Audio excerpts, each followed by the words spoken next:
عورت کے اندر محبت 80% ڈالی اور جذبات پر کنٹرول 98% دیا، یعنی وہ مرد سے زیادہ محبت کرتی ہے لیکن اظہار نہیں کرتی، کیونکہ قدرت نے ضبط بھی کمال کا دیا ہے۔ مرد بتاتا زیادہ ہے اور کرتا کم ہے، جس طرح کہتے ہیں نا کہ خالی ڈول زیادہ شور مچاتا ہے۔ مرد اپنی طرف سے تو بہت زیادہ محبت کر رہا ہوتا ہے، لیکن حقیقت میں ایسا نہیں ہوتا۔ عورت ماں، بہن، بیٹی، بیوی جس روپ میں بھی ہوتی ہے، محبت میں مرد کو کبھی آگے نکلنے نہیں دیتی۔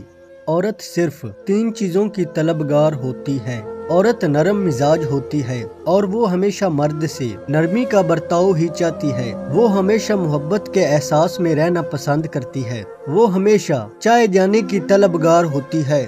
عورت محبت میں بہت مخلص ہوتی ہے، اسے چاہ بھی ہمیشہ مخلص ہی کی ہوتی ہے۔ وہ چاہتی ہے کہ جس سے وہ پیار کرے وہ صرف اور صرف اسی کا ہو، اس کی محبت خالص اس کے لیے ہو، وہ سوچے تو صرف اس کو سوچے، وہ چاہے تو فقط اس کو چاہے۔ وہ جس سے پیار کرتی ہے وہ اس سے لڑتی ہے، جھگڑتی ہے، روٹھتی ہے، نخرے دکھاتی ہے، اور یہ عورت پہ جچتا ہے کیونکہ وہ چاہتی ہے کہ جب وہ روٹھے تو مرد اسے منائے اور پیار دے۔ وہ صرف پیار پانے کی ضد کرتی ہے۔ جب وہ یہ سب کرنا بند کر دے تو سمجھے اسے آپ کے احساس اور پیار کی ضرورت ہے۔